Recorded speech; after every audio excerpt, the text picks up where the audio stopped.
Welcome, dear viewers, to a journey through one of the most dramatic and unforgettable stories in medieval history, the life and death of Thomas Becket.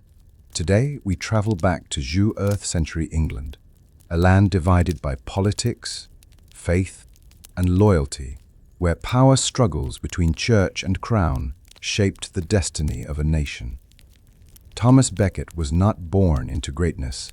He rose from humble beginnings to stand beside kings, only to challenge them for the soul of England.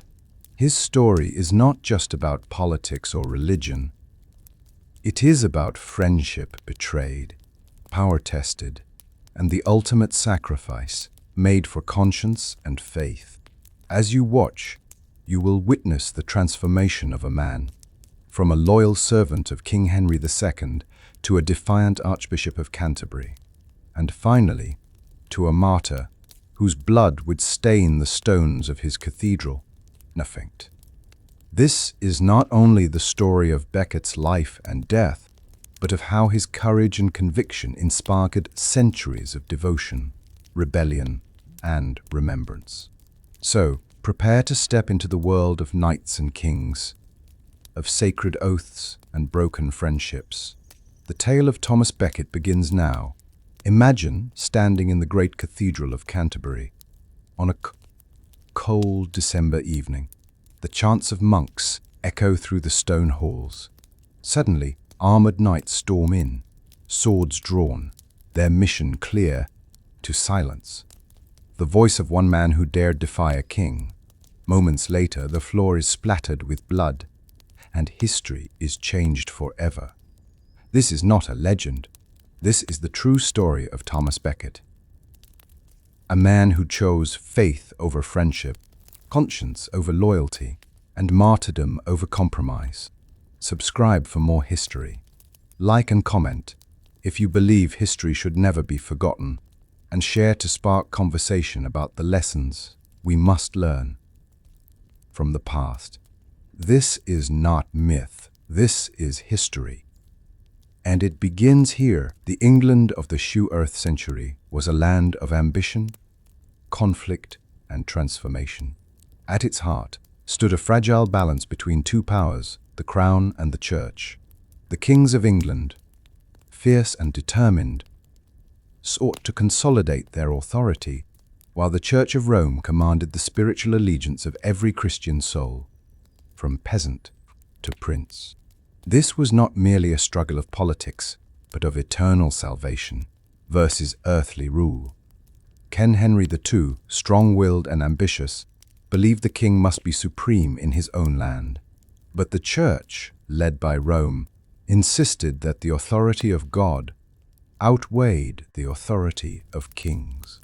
This ancient struggle between crown and altar would erupt violently in Henry's reign, and Thomas Becket would stand at the very center of it. The people of England lived in the middle of this tension. Villagers prayed in humble churches, while bishops wielded enormous influence. Knights pledged loyalty to their king, yet feared the curse of excommunication. The monarchy and the church were bound together in uneasy partnership, each needing the other, each resenting the other. Into this world would step Thomas Becket, born not to power, but to possibility. His rise would intertwine with Henry's reign, and together they would shape an era of conflict, loyalty, and betrayal. But before their friendship, before the blood in Canterbury, the stage was set in a kingdom where king and church were destined to clash. Thomas Becket was not born into nobility or wealth, but his early life set the foundation for one of the most dramatic transformations in English history. He entered the world on December 10 or 10 in the bustling city of London, a place where merchants, craftsmen and pilgrims mingled in the narrow streets. His father, Gilbert Becket, was a Norman merchant of respectable standing, while his mother, Matilda, was said to be of noble descent.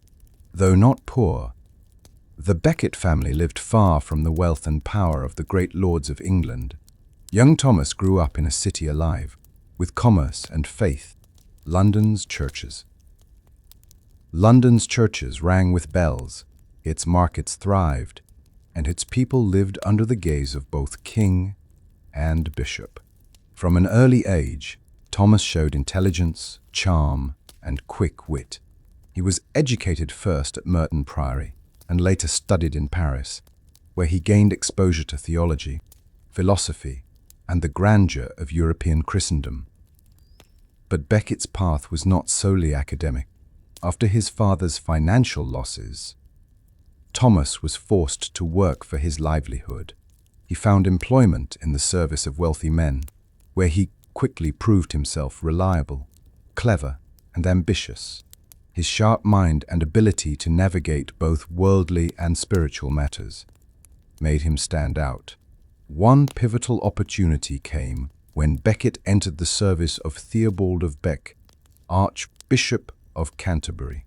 Theobald recognized the young man's potential and entrusted him with important missions, even sending him abroad to study canon law. This period would shape Becket's deep understanding of the Church's authority, a knowledge that would later be used both to defend and to challenge kings.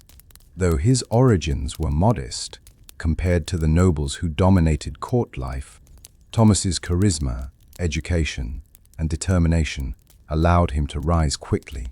He was neither knight nor priest in his youth, but a man of ambition and adaptability, moving steadily toward the corridors of power. In these early years, Thomas Becket learned lessons of survival, loyalty, and opportunity.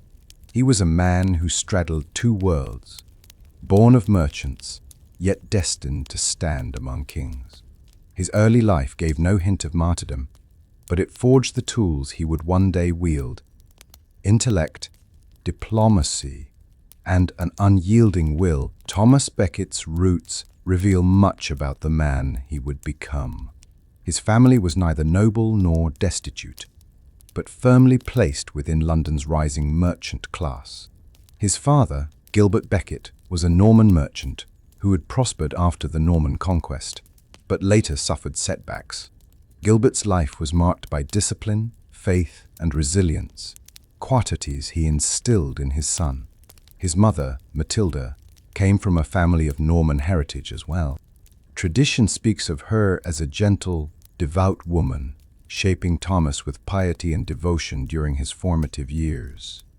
Thomas's early education began in London, where he attended local schools and absorbed the fundamentals of Latin and scripture and law. Education in the 16th century was not universal, and the opportunity to learn marked him as someone with potential beyond trade. His teachers noted his sharp memory and natural eloquence, qualities that drew attention even in childhood. After this foundation, Thomas was sent to Merton Priory in Surrey, a place of both learning and prayer. There, the discipline of monastic life left a deep impression on him. He witnessed firsthand the Church's dual role as a spiritual guide and an earthly power. This exposure prepared him for the complexities he would later face. Between loyalty to the Church and obedience to the King. In his teenage years, Thomas traveled to Paris for further studies, as was common for promising youths. Paris was the intellectual heart of medieval Europe, buzzing with theologians, philosophers, and scholars. Here, Thomas honed his grasp of canon law, scripture, and the art of debate. He was not the most ascetic of students. He enjoyed social gatherings and showing the charm and adaptability that would make him both beloved and controversial later in life. The combination of his merchant background, his exposure to religious discipline, and his experience abroad gave Thomas Becket a unique perspective. He was both practical and idealistic, equally at ease in the marketplace and in the cloister. His education armed him with the tools of reason, persuasion, and diplomacy. Yet it also created a tension within him. Was he destined for a life of service to God or one of service to worldly power? This duality of Becket's upbringing, rooted in family loyalty, religious discipline, and worldly knowledge, prepared him for a life that would straddle the two greatest forces of his age, the crown and the church. Thomas Becket's destiny truly began when he entered the service of Theobald of Bec, the Archbishop of Canterbury. Theobald was one of the most powerful men in England, a wise Norman prelate, navigating the dangerous waters between Rome and the English crown. Recognizing Becket's intelligence, charm, and ability, Theobald welcomed him into his household as a clerk. This was Becket's first true step into the corridors of power. Under Theobald, he learned the art of diplomacy, the complexities of church law, and the subtle strategies needed to balance royal authority with papal demands. Theobald, cautious and discerning, sent Becket on delicate missions to Rome, trusting him with responsibilities far beyond his years. Becket excelled his quick mind and persuasive tongue, won respect abroad. During these years, Becket forged connections that would shape his rise. He became familiar with papal court procedures and learned how power truly operated. In the medieval world, through negotiation, alliances, and the careful use of influence, his reputation. By the early Wissers, Becket was not simply a clerk, but one of Theobald's most trusted men. It was Theobald who saw that Becket's talents might extend beyond the church alone. When King Stephen's reign ended and Henry II took the throne, Theobald recommended Becket to the young king as a potential chancellor. This introduction would alter the course of English history. Becket's years with Theobald were like a training ground, sharpening his intellect, deepening his knowledge of canon law, and teaching him to navigate between spiritual duty and worldly ambition. Theobald prepared Becket for greatness, but he could not foresee that his protégé, would one day defy a king and die for the church he had so carefully served. The meeting of Thomas Becket and Henry II was a turning point in both their lives. Henry, newly crowned in Wissers, was young, energetic, and determined to restore royal power after years of chaos. He sought men of talent to rebuild his government, and at Theobald's recommendation, Becket was introduced to him. From the start, there was a spark between the two men. Becket, with his wit, intelligence, and charm, immediately impressed the king. Unlike the stiff nobles of court, Becket spoke freely, often with humor, and Henry found in him not only a skilled administrator, but also a companion. The two became inseparable. Henry appointed Becket as royal chancellor, giving him control of the kingdom's finances and justice system. The partnership between the king and his chancellor was unusual. Henry treated Becket almost as a brother. They dined, hunted, and laughed together. Chroniclers noted that rarely had a king shown such affection for a servant. But it was not only friendship. Becket proved invaluable in government. He enforced royal justice, managed taxes, and ensured the crown's revenues grew.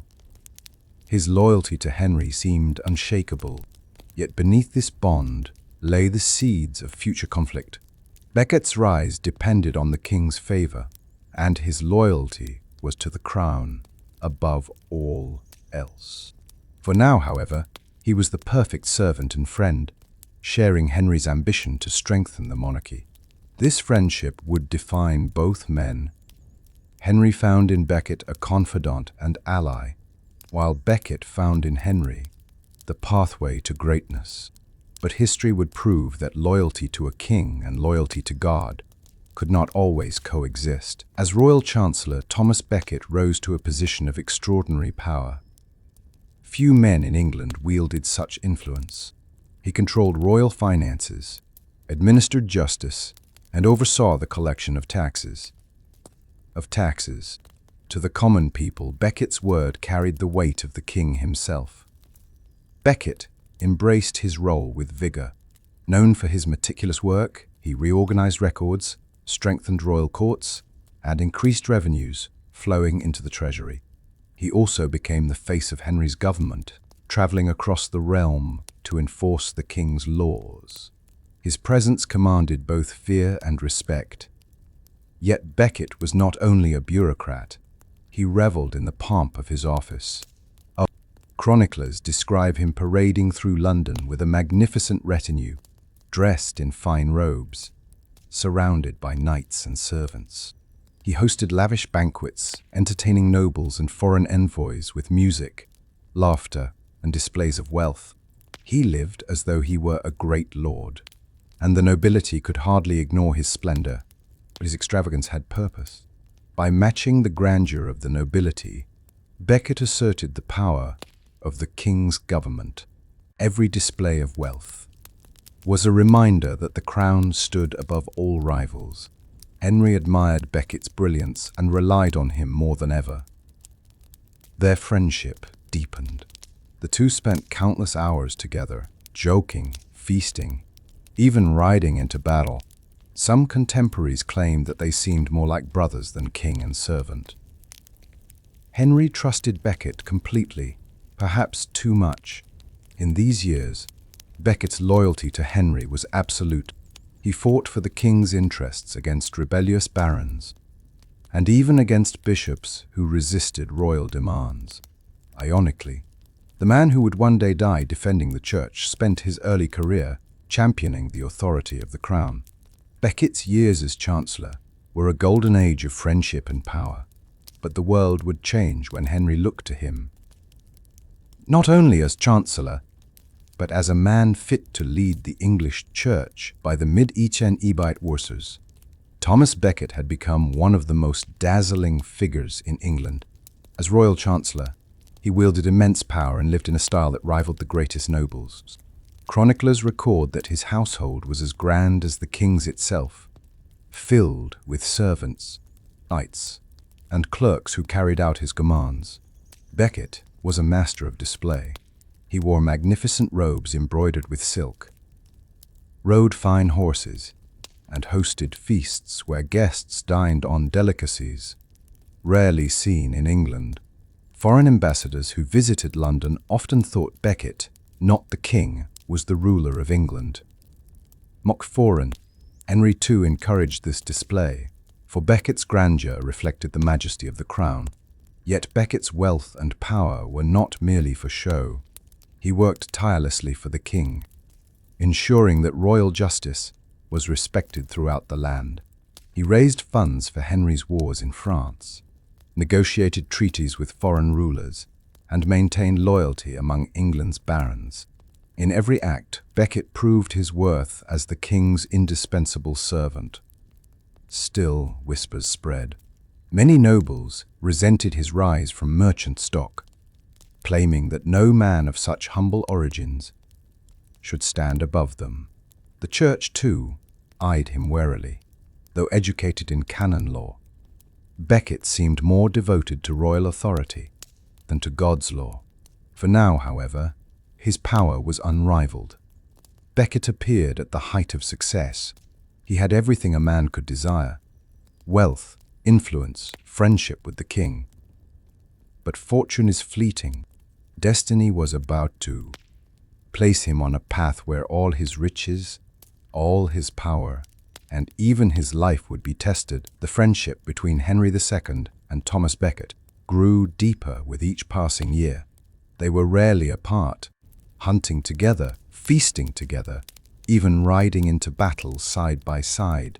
Chroniclers described their bond as one of equals, despite the difference in rank. Henry, fiery and impulsive, found in Becket a companion who could match his wit and share his ambitions. Becket seemed to embody the king's will. When Henry needed funds, Becket extracted taxes with ruthless efficiency. When nobles defied the crown, Becket enforced royal justice without hesitation. For Henry, Becket was not just a servant. He was a friend who shared in his triumphs and burdens. Their friendship also shocked observers. Never before had a king shown such intimacy with a man of non-noble birth. Becket's rapid rise stirred jealousy, but Henry cared little. To him, Becket was indispensable. At times it seemed that the two men were brothers in all but blood. Yet this closeness would prove dangerous. Henry believed that Becket's loyalty was to him above all else. He trusted Becket so completely that when the Archbishopric of Canterbury fell vacant, Henry saw only one man fit to fill the role, his beloved Chancellor. But Becket's appointment would turn friendship into enmity and laughter into bloodshed in saint.His. The death of Theobald of Bec, Archbishop of Canterbury, created a vacancy in the most important church office in England. The Archbishop was not only the spiritual leader of the English Church, but also a political figure of immense influence. Whoever held the office would shape the balance of power between king and church. Henry II saw the vacancy as an opportunity. He needed an archbishop who would support royal authority and curb the independence of the clergy. To Henry, the choice seemed obvious. His loyal chancellor, Thomas Becket, no one else in England commanded such loyalty from the king, nor had the administrative skill to control the church's vast resources. But not everyone agreed. Many bishops and nobles opposed the idea. Becket was known for his loyalty to the crown, not the church. They feared that his appointment would give Henry total control over ecclesiastical matters. Yet, Henry dismissed these concerns. "I have found the perfect man," he insisted. Becket himself hesitated. He warned Henry that their friendship might not survive such a move. "If I become archbishop," he reportedly said, "our friendship will turn to hatred." But Henry laughed off the warning. He could not imagine Becket defying him. The stage was set for a dramatic transformation. With Theobald's death, Becket's path would lead from lavish chancellor to reluctant archbishop, and from loyal servant to bitter. The friendship that had defined his rise would soon become the source of their downfall. In saint.His, Thomas Becket was formally elected as Archbishop of Canterbury. The appointment shocked many across England and Europe. A man known for his loyalty to the king, his lavish lifestyle, and his role as enforcer of royal authority was now the head of the English Church. Henry II believed he had secured the perfect ally, with Becket as Archbishop. He expected the Church to bend to the Crown's will. To Henry, this was not merely a religious appointment but a political masterstroke, cementing his control over both throne and altar. At first, the move seemed triumphant. Becket received his consecration with ceremony and grandeur. Yet, to the astonishment of all, he underwent a sudden transformation. The lavish chancellor became a humble archbishop. He abandoned fine clothes, wore a monk's hair shirt beneath his robes, and lived a more ascetic life. His new identity shocked the court and confounded Henry. The king soon realized his error. Becket declared his loyalty to the church above all else, refusing to allow royal interference in ecclesiastical matters. The friendship that had once bound king and chancellor now began to unravel. Henry had placed his closest friend on the highest ecclesiastical throne in England, but instead of gaining a puppet, he had created his greatest rival. The stage was set for a clash that would shake the kingdom to its core. When Thomas Becket was chosen as Archbishop of Canterbury, he was anything but eager. Though ambitious, he knew the weight of the office would pit him against his closest friend, King Henry II. Becket warned Henry that their friendship could not survive such a decision. Yet Henry, blind with confidence, pressed forward. On the day of his consecration, Becket's demeanor changed. Once the king's flamboyant chancellor, he stood solemnly, cloaked in humility, aware that he was taking on more than just a title. His reluctance was not weakness. It was foresight. He sensed that his loyalty to God would soon conflict with his loyalty to the king. Becket's consecration stunned England, to the nobles and clergy. He was no longer the lavish companion of Henry II, but the shepherd of souls. The transformation was swift. He shed his worldly manner and embraced the life of an ascetic, exchanging silks for coarse wool, feasts for fasting, laughter for prayer. Henry had wanted a servant archbishop, a man who would bend the church to the crown. Instead, he had given Becket the platform to defend ecclesiastical authority. What began as reluctance would soon harden into defiance. The moment Becket donned the robes of an archbishop, he changed. Gone was the magnificent courtier who dazzled the nobility with feasts and finery. In his place emerged a man devoted to prayer, humility, and the defense of the church. Becket's transformation was deliberate. He wore a simple monk's hair shirt beneath his vestments, often fasting and spending nights in prayer. His lavish banquets became humble meals, and his once merry halls echoed with chants instead of laughter.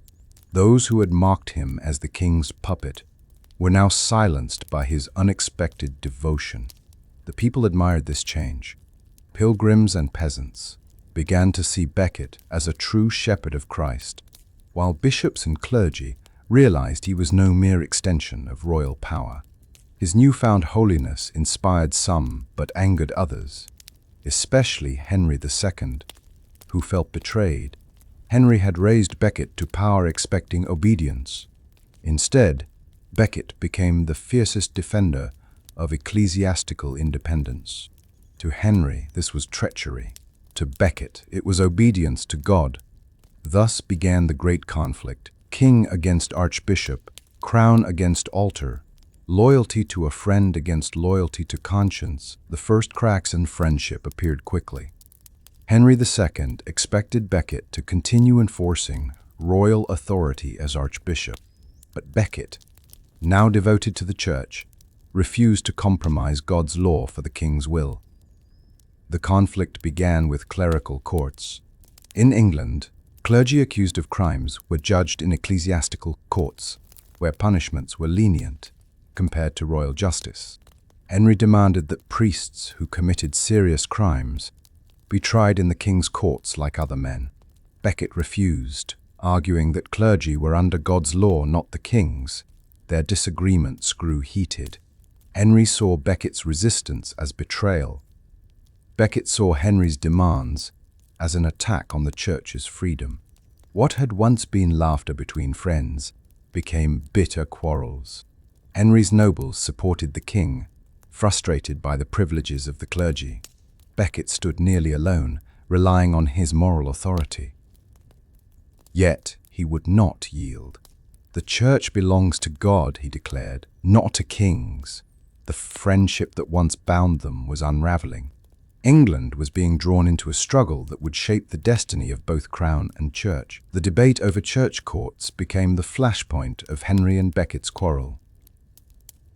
For centuries, clergy in England were tried by ecclesiastical courts, which emphasized penance and absolution rather than harsh punishment. Henry argued this system allowed criminals to escape justice. Becket countered that clergy, as servants of God, could not be subject to secular judges. This was no small matter. Hundreds of cases each year involved clerics, from petty theft to violent crime. Henry saw dual justice as a threat to royal authority. Becket saw Henry's insistence as a threat to the church's liberty. Their conflict echoed far beyond England. Rome supported Becket's defense of ecclesiastical privilege, while Henry's courtiers urged the king to break the archbishop's power. The realm became divided: barons on the king's side, clergy on Becket's, and the common people caught in confusion. The issue revealed the true heart of their struggle. Was the king supreme in his kingdom, or did God's church stand above earthly rule? This question would tear apart the friendship of two men and throw England into crisis. In each and ebite lotusus, Henry II sought to end the conflict once and for all. At Clarendon Palace, he summoned bishops and nobles to approve a set of laws designed to curb the church's independence. These laws, known as the Constitutions of Clarendon, declared that clergy accused of crimes must be tried in royal courts, and that appeals to Rome required the king's consent. For Henry, this was a decisive step toward unifying law under the crown. For Becket, it was a betrayal of God's authority. The council at Clarendon was tense. Henry thundered that no kingdom could endure divided justice. Becket resisted, warning that the laws endangered the church's freedom. Under immense pressure, Becket at first agreed to sign the constitutions, but quickly repented, pleading he had sinned by yielding to the king's demands. This act enraged Henry beyond measure. The bond of friendship was shattered. The Constitutions of Clarendon marked the beginning of open war between crown and church. Henry saw Becket as a traitor. Becket saw Henry as a tyrant, defying God. Neither man would yield, and the road to martyrdom grew ever shorter. After the Constitutions of Clarendon, Thomas Becket stood at a crossroads. He had briefly yielded to King Henry II's pressure, but soon declared his agreement invalid, repenting before God, and refusing to enforce the king's laws. This act of defiance turned a political dispute into open war between archbishop and monarch. Henry was outraged. He had elevated Becket, trusted him, and even loved him as a friend. Now he saw him as a traitor. The court turned hostile, with nobles and bishops lining up behind the king. Becket, however, remained unshaken. He declared that his duty was not to earthly rulers, but to God and the church. The king summoned Becket to trial on charges of treason and financial misconduct. Becket, realizing the danger, appeared before the council in his full archiepiscopal robes, carrying a cross as his shield. He spoke with calm defiance, declaring that no earthly court had authority over a servant of God.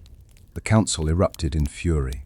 That night, fearing arrest or worse, Becket fled secretly from England. His defiance had transformed him from king's servant to king's enemy, from friend of the crown to champion of the church. Henry II's rage knew no bounds. Becket's flight from England was, to him, the greatest betrayal. The king accused him of treason, confiscated his lands, and exiled his household. Those who had once been part of Becket's circle were stripped of wealth and power, some even imprisoned. Henry's vengeance was meant to break Becket and deter others from opposing him. But the king's wrath only elevated Becket's stature. Across Europe, news spread of the archbishop who had defied a king for the sake of the church. In Rome, Pope Alexander III expressed support, while in France, King Louis VII welcomed Becket as a guest and ally. Henry attempted to pressure the Pope, sending envoys with rich gifts to secure Becket's condemnation. But Becket, with his eloquence and determination, convinced the pontiff of his cause. The more Henry raged, the more Becket's reputation as a defender of the church grew. Still, exile was not easy. Becket suffered hardship, relying on the hospitality of others. Yet he endured it with patience, convinced that he was fighting not just for himself, but for the freedom of the church in England. Becket spent much of his exile in France, moving between monasteries and courts, always under the shadow of Henry's wrath. Though stripped of wealth and power, he carried himself with dignity, clinging to his belief that he was serving God's will. He resided for a time at the Cistercian Abbey of Pontigny, where he embraced an austere life of prayer and fasting. Yet even in exile, he was never free from politics. Henry's agents pursued him, pressuring French monasteries not to shelter him. At times, Becket faced hunger and poverty. Despite hardships, Becket grew spiritually stronger. Pilgrims and clerics visited him, inspired by his courage. Letters flowed between him and Pope Alexander III, as he argued passionately for the Church's independence. His cause became a symbol of resistance against royal interference. Henry, meanwhile, pressured Louis VII to expel Becket, but the French king, eager to check England's power, continued to protect him. Thus, Becket's exile became not just a spiritual trial but a diplomatic chess match, with the Archbishop as both pawn and player. Though far from England, Becket's presence loomed large. His exile was not silence. It was preparation for the storm to come. Throughout his exile, Becket remained in close contact with Pope Alexander III. The Pope, embroiled in his own struggles against the Holy Roman Emperor, saw Becket as both a burden and a symbol. Supporting him risked angering Henry II, one of Europe's most powerful monarchs, yet abandoning him would weaken papal authority everywhere. Becket travelled to Sens, where he met with the Pope in person. Clad in humble robes, he knelt before Alexander and laid out his case. He argued passionately that Henry sought to enslave the Church, forcing clergy under royal law and denying Rome's authority. The Pope listened, weighing the risks. Ultimately, Alexander confirmed Becket as Archbishop of Canterbury and rejected Henry's Constitutions of Clarendon. Though the Pope urged moderation, he recognized Becket as a champion of ecclesiastical liberty. Letters of support were sent to Henry, demanding reconciliation. This papal backing gave Becket new strength. He wrote fiery letters to Henry, condemning his attacks on the Church and excommunicating royal officials who enforced the constitutions. His words spread across Christendom, stirring sympathy and outrage. With the Pope's blessing, Becket's defiance gained legitimacy. What began as a quarrel between friends had now become a matter of international importance. Becket's strongest earthly protector during exile was King Louis VII of France. Louis saw Becket not only as a man of conscience, but as a valuable weapon against his rival Henry II. By supporting the exiled archbishop, Louis could embarrass the English king and assert his role as defender of the Church. Louis welcomed Becket to his court, treating him with honor and respect. He provided him safe refuge and allowed him to move freely between French monasteries and towns. Chroniclers note that Louis often spoke with Becket at length, listening to his grievances and promising continued protection. For Becket, this alliance was both a blessing and a burden. Louis's support ensured his survival, but it also tied his cause to the politics of France. The archbishop, who sought only to defend the Church, was now enmeshed in the rivalry of kings. Henry fumed at Louis's interference. The two monarchs exchanged bitter letters, each accusing the other of injustice. To Henry, Louis was harboring a traitor. To Louis, Henry was persecuting a servant of God. Thus, Becket's exile became part of a larger conflict between England and France. His struggle was no longer just personal. It was international, shaping the fate of kingdoms. Exile was not a short trial for Thomas Becket. It lasted nearly 6 years, from Iten-Ibait-Lossus to Iten-Ibait-Tisches. He wandered across France, moving from monastery to monastery, a guest of abbots and kings. He spent long hours in prayer, writing letters and fasting. But his exile was also filled with political maneuvering. Henry II tried relentlessly to break him. He pressured monasteries to deny him shelter, threatened to confiscate their lands, and even punished Becket's family left behind in England. Yet Becket endured. He found strength in the support of Pope Alexander III and King Louis VII of France. His letters, sent across Christendom, condemned Henry's attacks on the church, stirring sympathy and outrage. Though deprived of his archiepiscopal throne, Becket continued to act as Canterbury's shepherd from abroad. He excommunicated royal officials who enforced the Constitutions of Clarendon and declared his loyalty to Rome. His words carried weight far beyond his place of exile. The years of separation hardened both men. Henry grew increasingly determined to destroy Becket's influence. Becket grew more resolute, convinced that his exile was not punishment, but preparation for martyrdom. The longer he remained away, the more his legend grew, until he was no longer just an archbishop, but a symbol of defiance. In saint.His, after nearly 6 years in exile, Thomas Becket returned to England.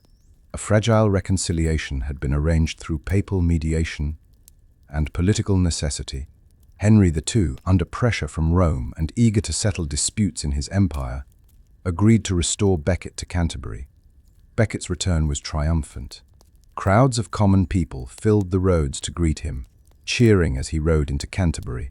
They saw not a traitor, but a holy man who had suffered for the church. His entry into the cathedral was met with hymns and tears, as monks embraced their long lost archbishop. Yet beneath the celebrations, danger lingered. Henry had not forgiven Becket. The reconciliation was uneasy, filled with suspicion and mistrust. Becket returned with dignity, but also with a burning determination to defend the church more fiercely than ever. His first acts upon resuming his office shocked the court. He excommunicated royal officials who had opposed him during his exile. To Henry, this was not reconciliation, but renewed provocation.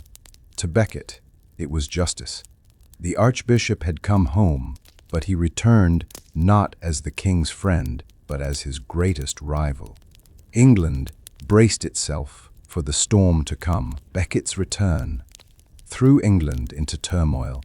The people revered him as a holy man, while the nobility saw him as a dangerous agitator.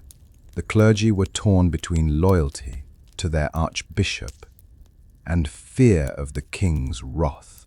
The excommunications that Becket issued upon his return deepened divisions.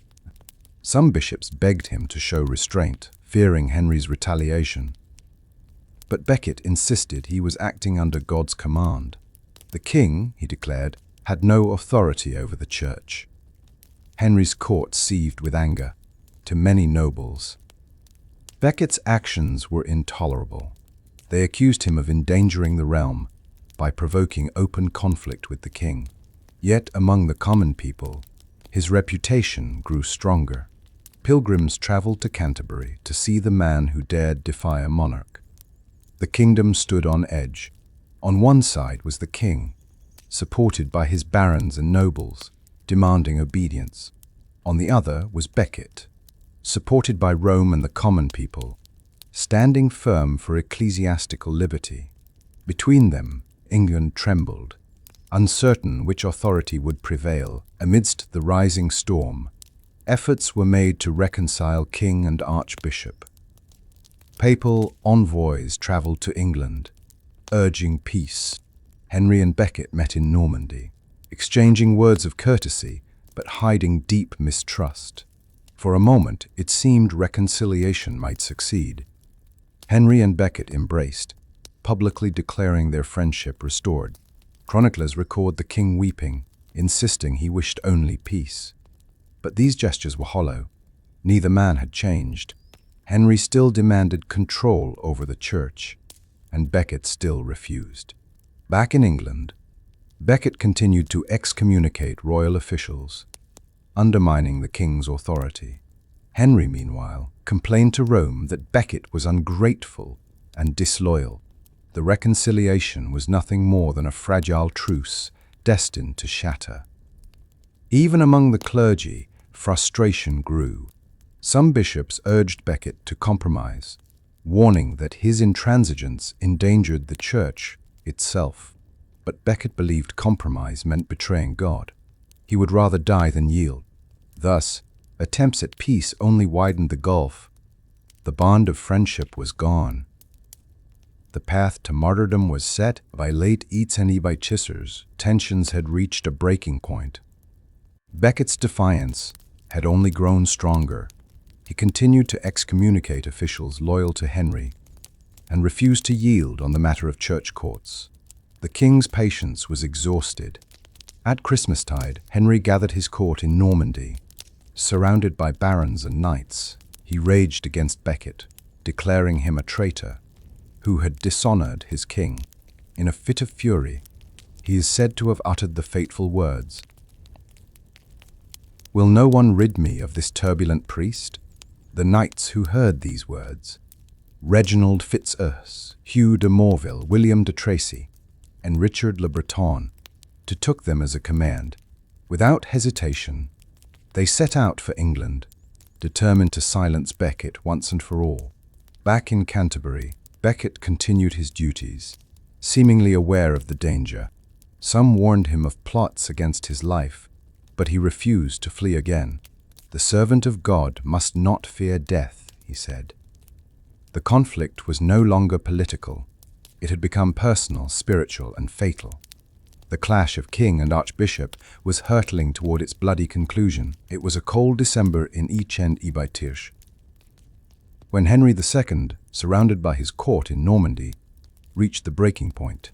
His anger at Becket's continued defiance boiled over into words that would echo through history. The archbishop had once again excommunicated royal officials, undermining the king's authority. At a Christmas gathering in his palace at Burres, Henry erupted in fury.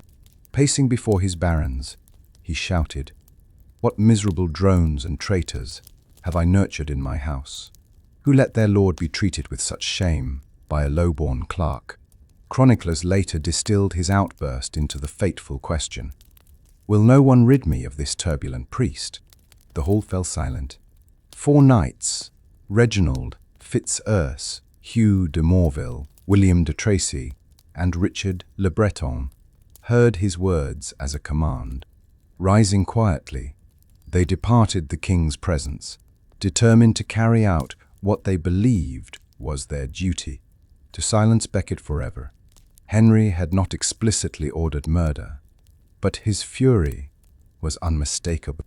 His reckless outburst unleashed forces he could no longer control. The knights set sail for England, their mission clear, their swords sharpened. The 4 knights left Henry's court without delay. Their journey was swift and secret, crossing the Channel to England under the cover of winter skies. They were men of rank and loyalty, bound by knightly oaths to serve their king, even when the command was unspoken. As they rode across England, word of their purpose spread in whispers. Some guessed their intent, but none dared to stop them. Their armor clinked in the frost as they made their way to Canterbury, their mission heavy upon them. Meanwhile, Thomas Becket continued his duties at Canterbury Cathedral. Warned of threats, he refused to flee.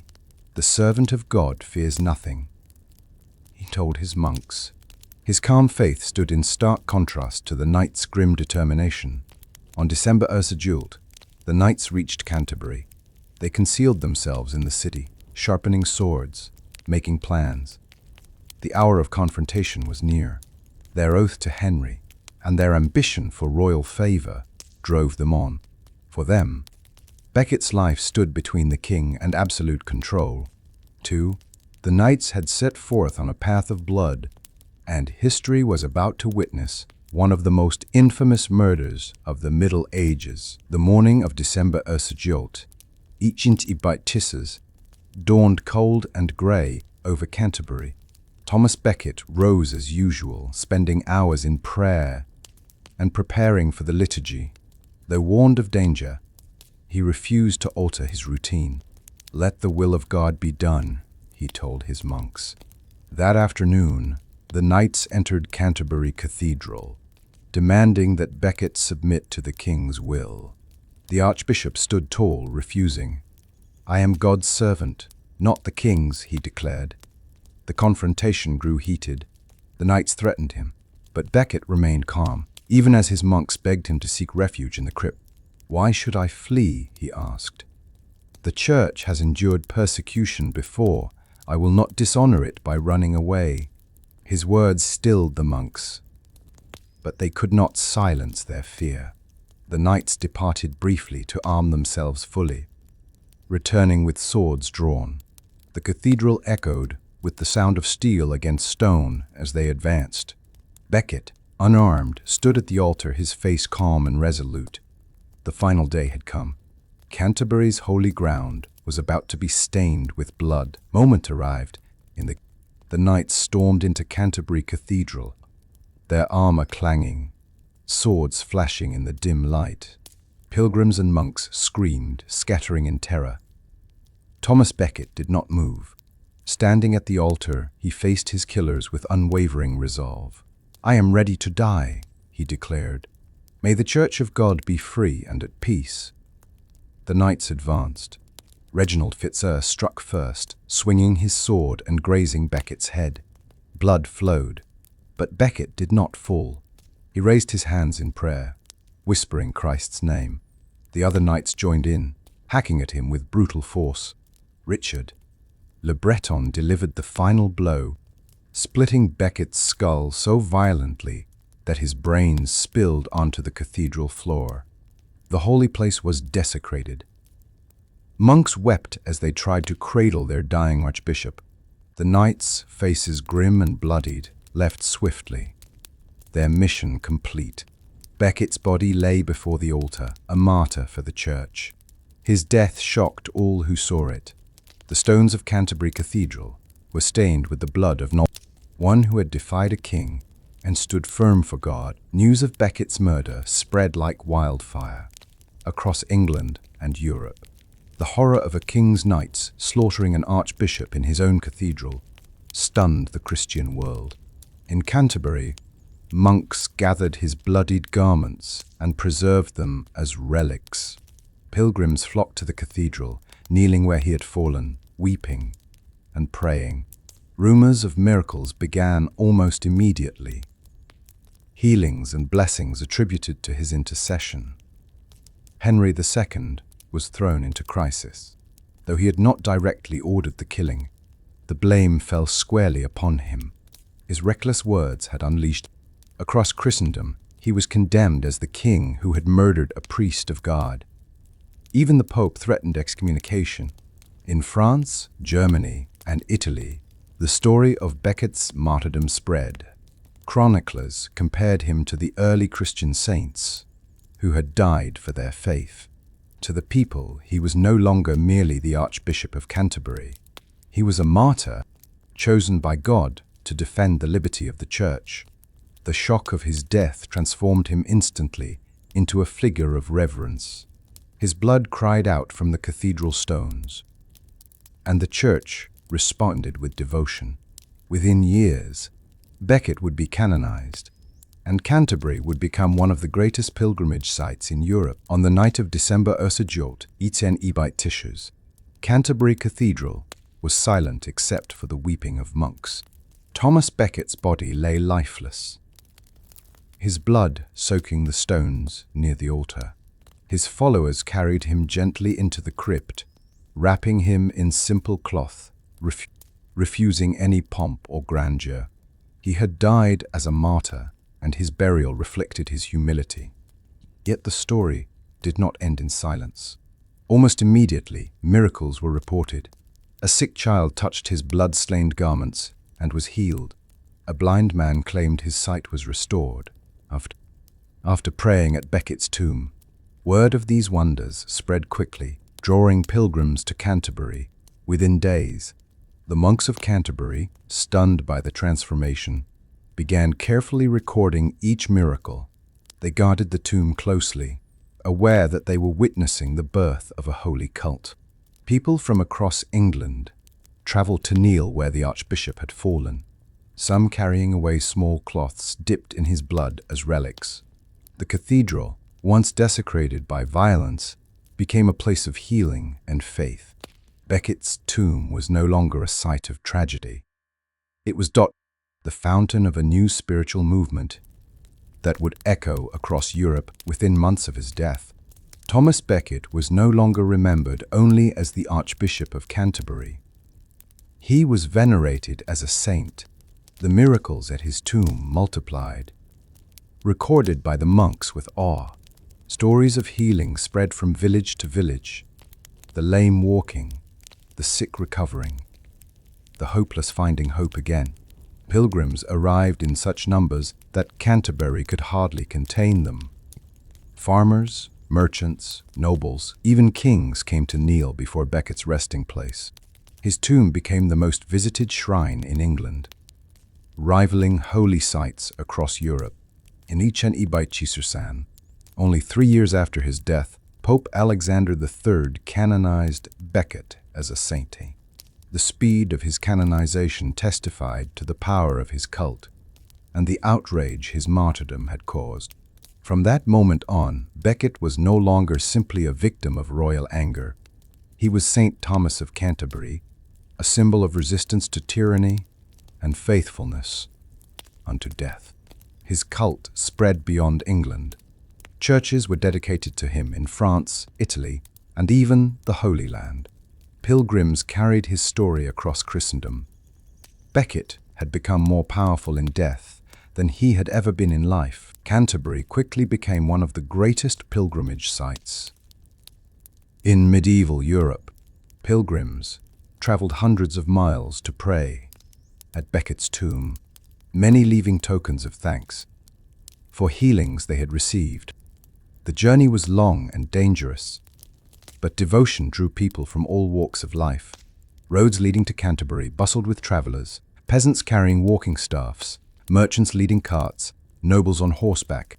The shrine of St. Thomas became a place where rich and poor alike stood equal before God. Inside the cathedral, the crypt overflowed with offerings. Gold, jewels, and wax candles were laid before the tomb. The monks of Canterbury struggled to contain the crowds, yet they also ensured that pilgrims left with tokens, ampullae filled with Becket's water, said to be mingled with drops of his blood. Writers such as Geoffrey Chaucer, centuries later, would immortalize these pilgrimages in the Canterbury Tales. The journey to Becket's shrine was not just a religious duty. It was a cultural phenomenon that bound England together. Becket's martyrdom had given Canterbury a new identity, no longer just a seat of the Archbishop, but the heart of devotion in Christendom. While Becket's cult flourished, Henry II was haunted by guilt. The world held him responsible for the murder. Though he denied giving a direct order, his words had unleashed the knights who struck down the Archbishop. Henry's enemies seized upon his guilt. The Pope threatened excommunication, and rival kings used the martyrdom to weaken him. The English clergy, emboldened by Becket's sanctity, resisted royal demands with new courage. Everywhere Henry turned, he was reminded of his former friend's sacrifice. Chroniclers describe the king sinking into despair, pacing his chambers at night, lamenting his rash outburst. His conscience tormented him. He knew that only penance could heal his reputation and save his soul. In the eyes of Christendom, Henry was not only a king, but a sinner who had betrayed God's church. His political power remained strong, but his spiritual authority was broken. Becket's shadow followed him everywhere, a constant reminder that the bond of friendship had turned to enmity, and enmity had ended in murder. In saint.His, 4 years after Becket's murder, Henry II performed one of the most dramatic acts of royal penance in history. Fearing both political collapse and eternal damnation, he traveled to Canterbury to humble himself before the tomb of the man he had once called friend. Henry entered the city barefoot, dressed in simple robes.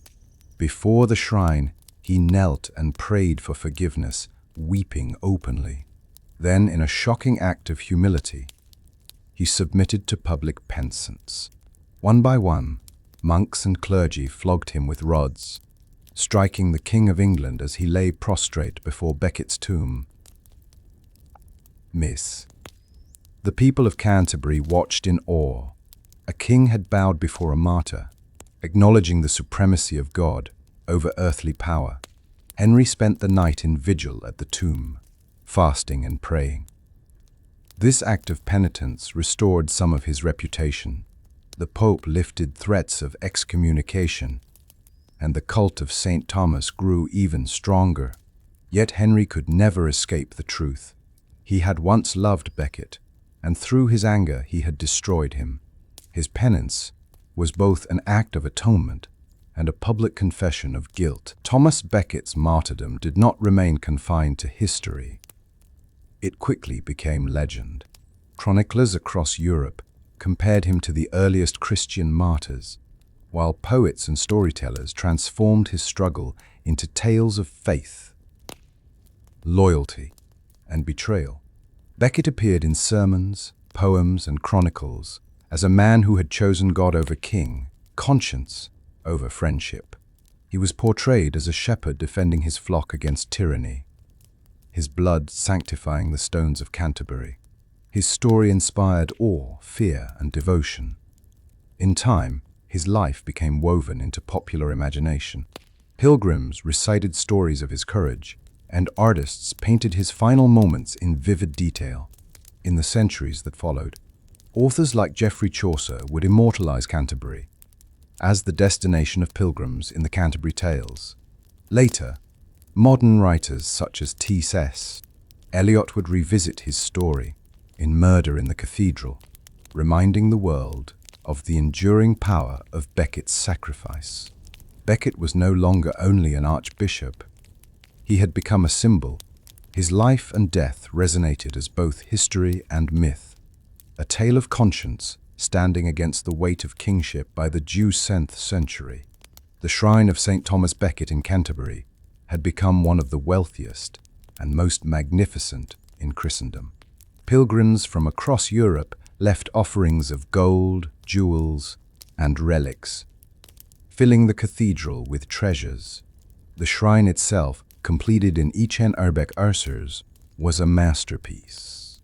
A golden casket encrusted with precious stones held Becket's relics, raised high so pilgrims could kneel before it. Candles burned perpetually, filling the air with light and incense. The wealth of the shrine rivaled royal treasuries, making Canterbury a spiritual and economic center. Kings and queens came to honor Becket. Nobles donated lands, while common people brought coins, candles, and prayers. The shrine was not only a place of devotion, but also a symbol of the Church's enduring power, a reminder that a murdered archbishop had humbled a mighty king. For centuries, pilgrims traveled to Canterbury, seeking healing, forgiveness, and inspiration. The shrine stood as both a holy site and a warning to rulers who defied the Church. Though Thomas Becket died in Etienne-Urbeck-Ursers, his legacy continued to shape English history. His defiance of royal authority became a precedent for limiting the power of kings. In Etienne-Urbeck-Ursers, when rebellious barons forced King John to sign the Magna Carta, echoes of Becket's struggle could be heard. The Charter declared that even the king was subject to the law, a principle Becket had defended decades earlier when he stood against Henry II. Many clauses in Magna Carta addressed the freedom of the Church, ensuring that it remained independent of royal control. Becket's martyrdom had made clear that the Church could not be silenced by violence or intimidation. His death had shown that conscience and principle could stand against tyranny and win. Thus, Becket's blood stained not only the stones of Canterbury, but also the pages of English law. He had become a symbol of resistance. His legacy carried forward into the foundations of constitutional liberty for nearly 4 centuries.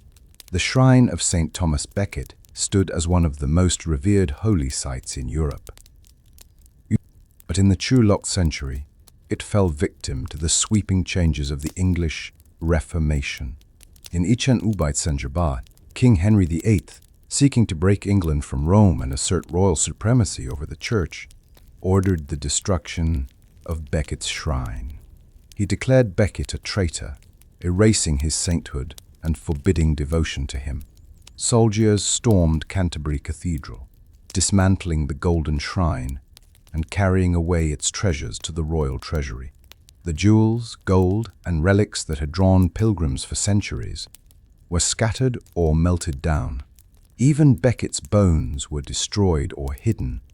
It was an act not only of plunder, but of defiance. By destroying Becket's shrine, Henry VIII symbolically crushed the memory of resistance to royal power. The martyr who had once humbled a king was declared an enemy of the crown.